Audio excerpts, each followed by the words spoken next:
It's all yours. Okay, ready to go? We're good to go?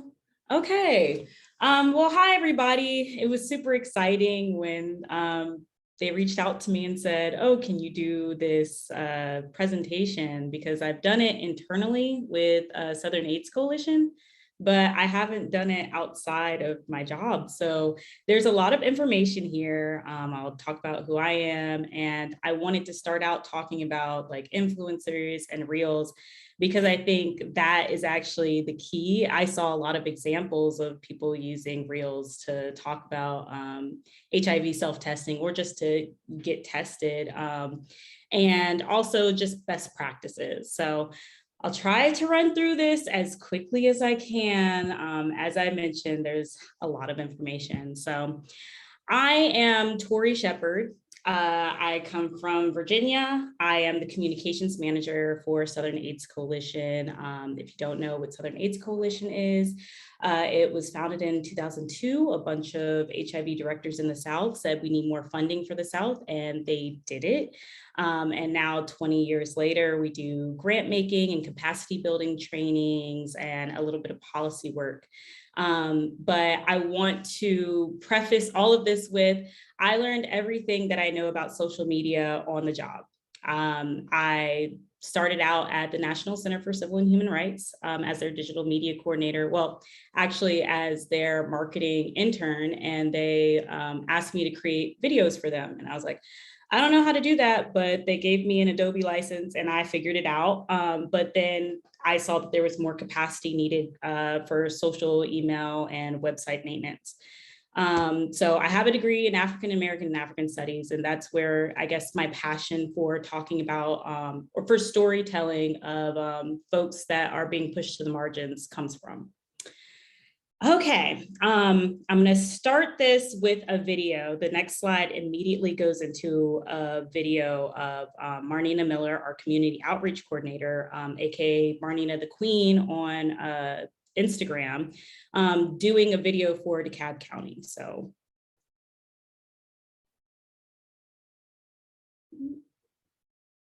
Living with HIV are now living long and healthy lives. To get resources and services for HIV testing and prevention, visit the DeKalb County's health clinics. To learn more about HIV treatment options, follow DeKalb County's social media accounts. To get your own at-home HIV testing kit, check out the link in my bio and let them know that Marnina the Queen sent you. The first step to protecting yourselves and your... Okay, I wanted to do that short video because I love Marnina. We work together and she's been helping me with social media at SAC. But influencer marketing is very important right now. If you have the budget to do it, I definitely recommend doing it.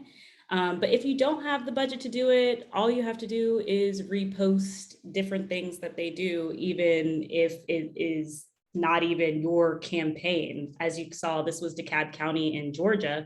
But if your organization wants to talk about HIV self-testing, say, this is a great way to get self-tested if you live in Georgia, or here are resources that are in my state or my county or my city, and repost the video or add your own to it. And then I also wanted to share a couple more. The next video that you see, actually there are 3 videos and they might all start playing at once, and I apologize for that. I'll try to quickly turn them off. But the first video are a bunch of people living with HIV who are actual influencers on Instagram and TikTok and different social media, that I think it would be great for you. I know this is being recorded, but for you to write down and like use their content in your own streams to repost, because they're amazing, and amplifying them helps amplify you. So apologies if they all go at once.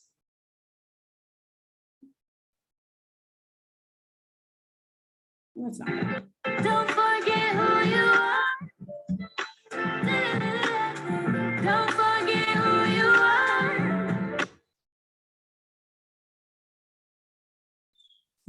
these connection issues, I ran through this earlier and it went smoothly, but when you get on Zoom, it says,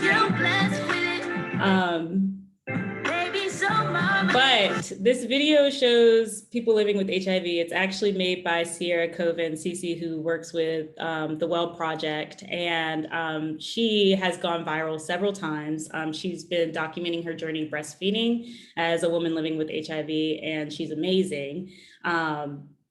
Please follow her. Please use her content in your own, the next video is actually just like a short animated graphic, and you can do this on Canva. This presentation is actually done on Canva, if you didn't realize that either.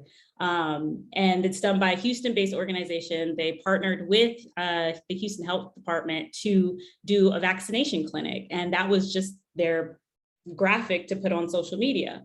The reason why it's important to do reels instead of just a static image is that you're going to get more views because the algorithm wants reels now. If you're on Twitter, you can even see that if you're looking at a video, it tells you to swipe up for more. So you want to hop into different timelines via reels. And then this final video is just a conversation. What brought you to this work? I feel like HIV chose me and not the other way around. So I was in a relationship for 7 years. It was manipulative, emotionally manipulative. There was some physical intimidation and then also some physical and sexual violence that I experienced in that relationship. In the kind of process of getting more involved in HIV work, starting to learn more about those topics, it actually took me a long time to even identify that I was a part of that group. But so that last video is from Black Faith and HIV. It's a new platform that the Gilead Compass Faith Coordinating Center has put out to collaborate with faith leaders and talk about HIV and obviously reduce the stigma in faith-based communities. But you saw that that was just a conversation. And I want to highlight that nothing has to be well, that video is well produced, but nothing has to be fancy. If you are sitting in your office right now and a thought comes across your head to talk about like HIV testing, you can use a popular audio, record yourself, or record the things going on around you, because people like, I don't know what the word is. I want to say ambient visuals, like walking on the beach or just like a walk in the park, and using that messaging to like, talk about self-testing. So with all of those things, we also want to talk about foundation building, because you can't just go out and make reels, right? You can't just say, oh, I'm gonna make this reel if you don't have the basics of social media down. And I also want to say that analytics are great, but you cannot replicate numbers if you don't know exactly what you're doing. And I have learned this the hard way. I've been doing this for about 6 years. So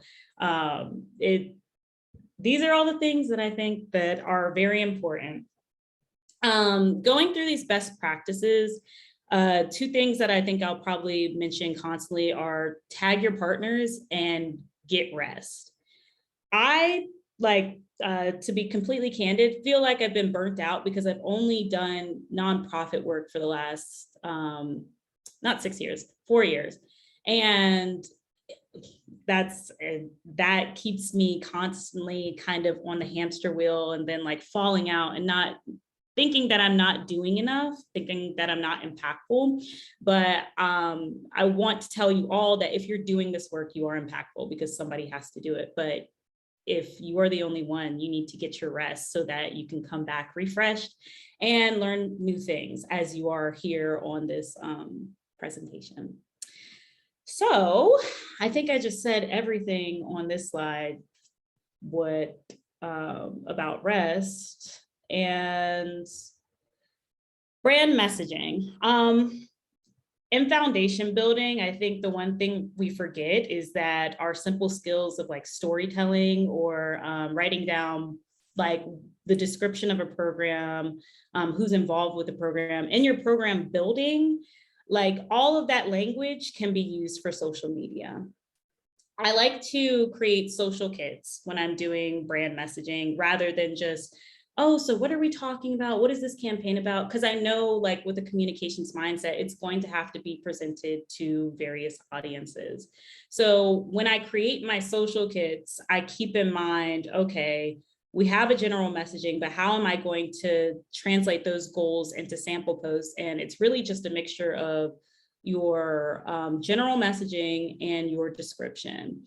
I wanted to break down how I build a social media kit because I've had a couple people ask me like, oh, how do you organize all of this? Like, how do you make sure that you are automating your process? So we're going to go through that very quickly if I can. Like I said, program description, general messaging, hashtag usage. When you are looking for hashtags, please make sure that you find the most, I don't want to say viral, but if you look on Twitter and you search a hashtag or Instagram and you see that many people are using it, it's generally a good idea to use that hashtag amongst other hashtags, especially if it relates to your campaign. An example would be 40 years of HIV. Last year was the hashtag for HIV 40 years. You wouldn't want to use HIV 40 because not many people are using that. So not many people are searching that, but 40 years of HIV, people were using that. So you want to make sure when you're creating your general social kits talking about whatever campaign it is, that if you hand it off to somebody, they can look at hashtag usage and they're like, okay, I'm going to use this hashtag for this. And then underneath that, best practices on who to tag. This isn't just an external document, it's an internal. If you need somebody else to do the posting for you because you're taking a break, they have all the information right there. The last two parts of the social media kits that I like to make sure that I add are the sample posts. Quick note that we know with Twitter, it's 280 characters. So make sure that I like to open up Twitter itself and take the general posts that I make for Facebook and Instagram and see how I can tweak the language so that it has the proper amount of characters. So I don't have to worry about, oh, somebody took this and they tried to put it and then they use their own wording. I give them the wording for that. And then I also give them the Instagram tags because as I mentioned, you want more views, you want more people to see what you're talking about.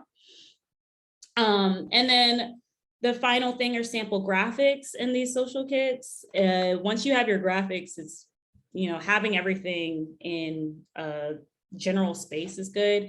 The one thing I didn't put up here is alternative text to make sure that people using screen readers are able to read your content. That builds reach because people using screen readers are also people that can take HIV tests. So making sure that your content is accessible to everybody is important as well.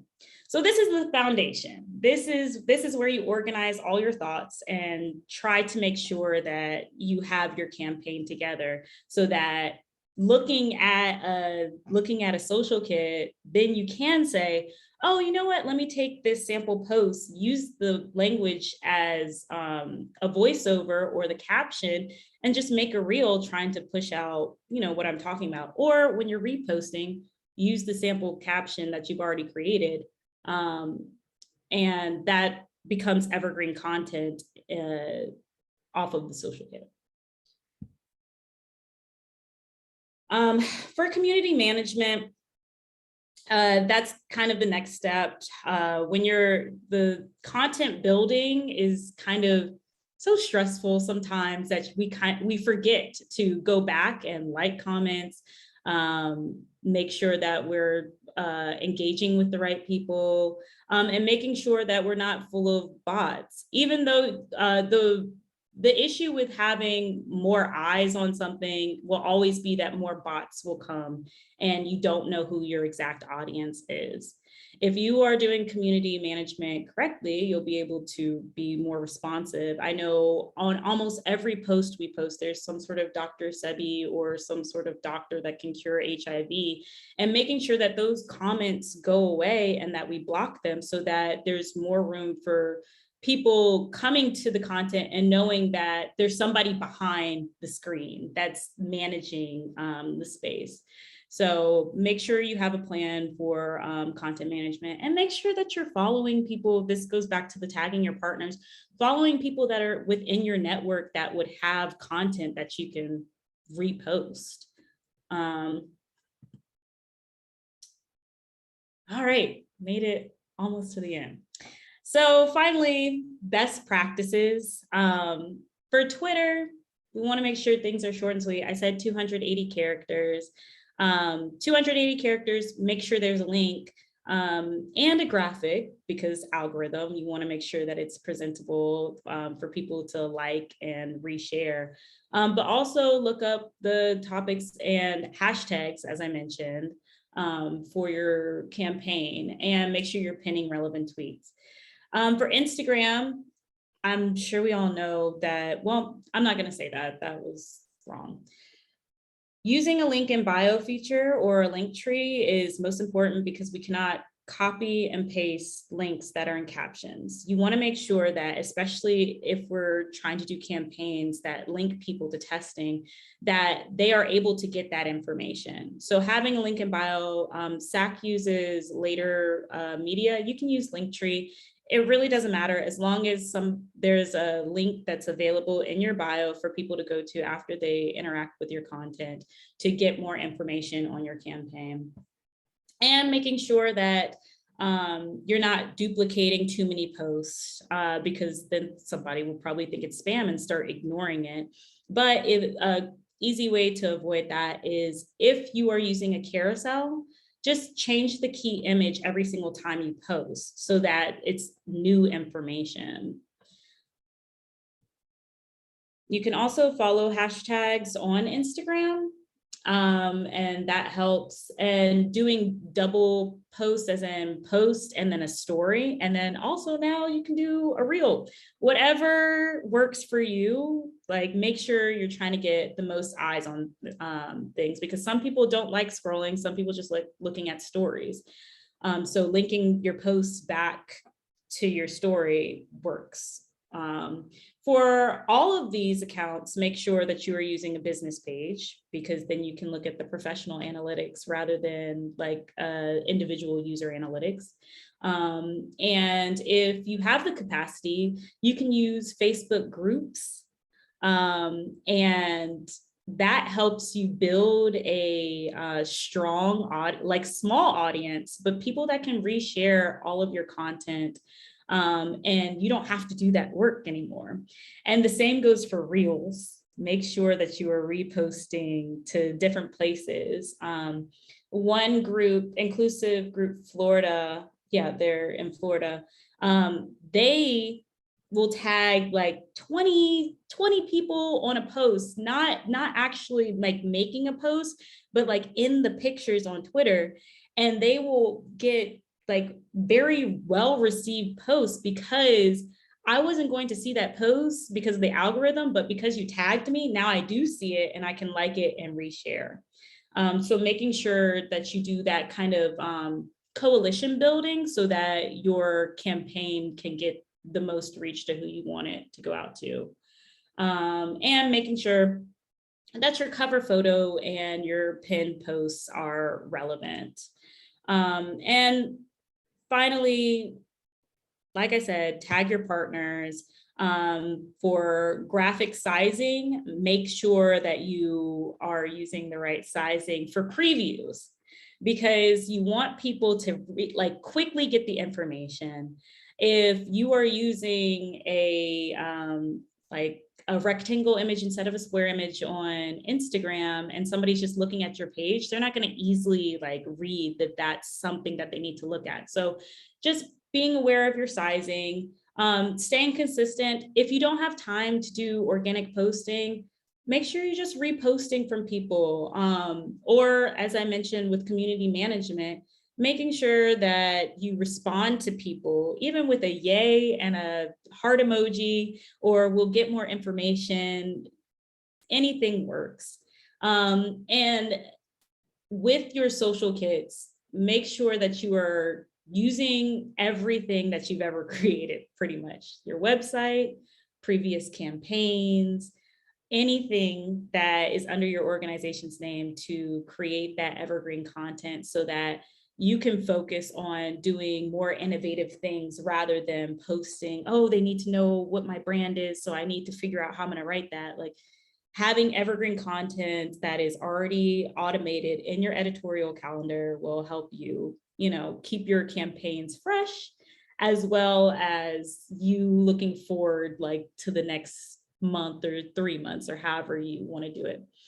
And finally, make sure you're getting rest. It is amazing that you are here and trying to learn more. And yeah, that's it. That was a lot of information, but I am ready to have the actual conversation now. Thank you so much. That was amazing. I mean, even I have experience, of course, with social media, and I've learned so much in these last 20 minutes. So I'm sure others in the group are probably feeling the same. So yeah, any questions? Feel free to raise your hand if you want to just ask directly.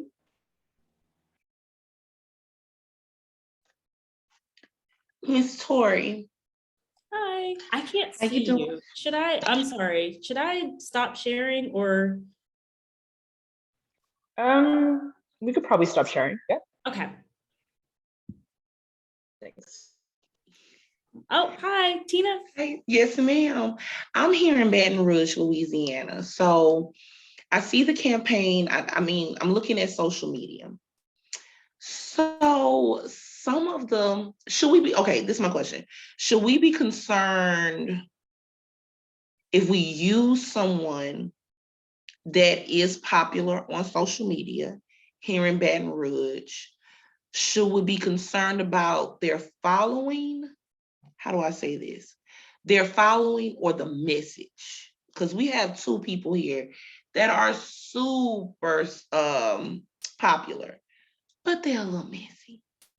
Should we be concerned with that, or should we be focused on the message because we know we can bring a lot of people to that post or to our site?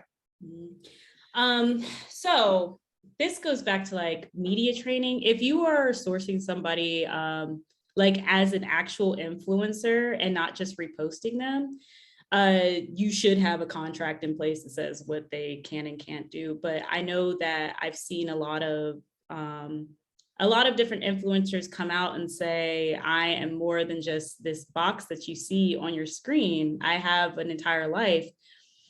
I say, especially with HIV, the conversation always kind of gets to that respectability politics area. And I would focus on the message as long as it's not going to quote unquote tarnish your brand, like somebody not using correct language when talking about people living with HIV, or using clean, dirty rhetoric when talking about testing in general. I would stay away from people, or if you have the capacity, educate them and use that as a campaign to, get people like, oh, we shouldn't, use this language.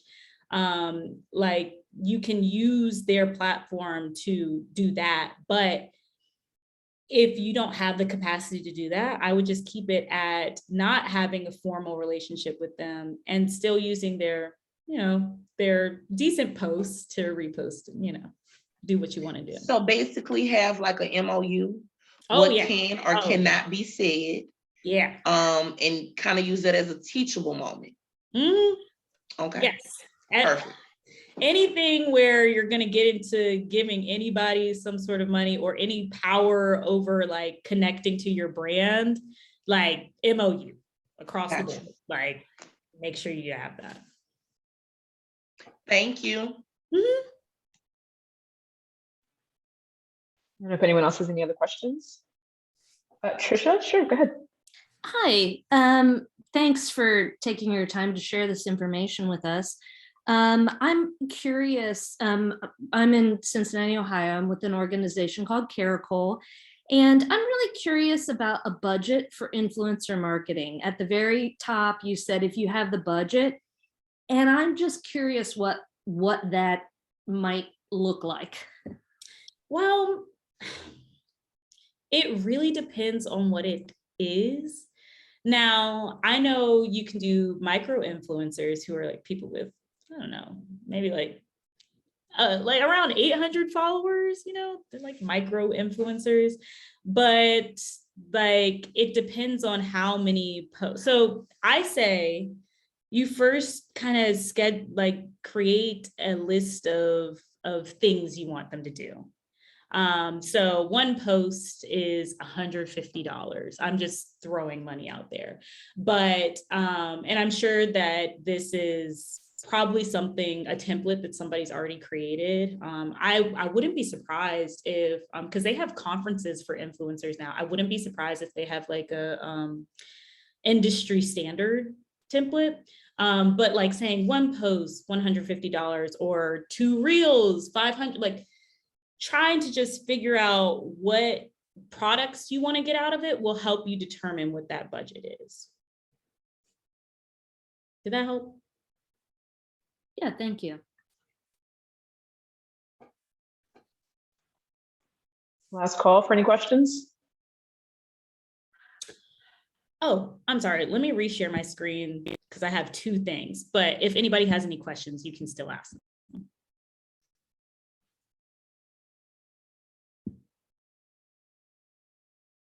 Anybody raise their hand? Nobody? No, I think it's all, the floor is yours. Okay. I didn't really hear what you said. It kind of broke up, but I wanted to let everybody know. Oh, go ahead. I'm good. If you are a Southerner, or if you grew up in the South, if you've done work in the South, Baton Rouge, just looking at you. We are trying to work on our Southern Manifesto. The last one was put out a decade ago. It was one of the first things, it was actually the first thing that SAC did amongst like getting that Ryan White funding for the South, is talk about HIV policy in the South and how to inform different policy issues. So if you wanted to scan the screen with your phone or go to that address, actually, I don't know why. I don't know why I haven't put it in the chat, but it would be great to get that information because we want to make sure that we're not just talking to like the big people. We want it to be community driven because that's where the work is truly being done. And then the second thing is my information, because you know, I know that sometimes talking in spaces like this is like, I don't want to ask a dumb question, or I don't like these people, so I'm not even going to talk. But if you need anything, I am here. If you scan that, it is my Popple that pops up. So you'll have all the information for SAC as well as my email. Yeah. And I really appreciate this opportunity. Like this was cool. Thank you. We appreciate you taking the time, as Trisha said, for to present all of this. This has just been extraordinary, and it's really important for us to certainly continue to find new ways of engaging the community, so that we can increase the number of people who are aware of the HIV status. So this has just been phenomenal. Thank you so much. I absolutely loved what you said about essentially leveraging other people, other organizations, so that you can also utilize their platform. So it's really great to see how kind of one thing ties into another. But yes, this has really been great. So thank you so much. Mm-hmm. No problem. And thanks to everyone who joined us. I know we're a few minutes over time. Thank you for sticking with us. And as I mentioned, the recording and this content will be available on our TA page soon. So please keep a lookout for that. And with that said, I hope everyone has a wonderful week. We do have an event next week discussing cultural competency among different key populations. And we have a few CSOs who are presenting or serving as panelists, I should say. So highly encourage you to also join us for that next week. But have a wonderful day, everyone. A lot of thank yous Thank in you the again. chat, by the way. Bye.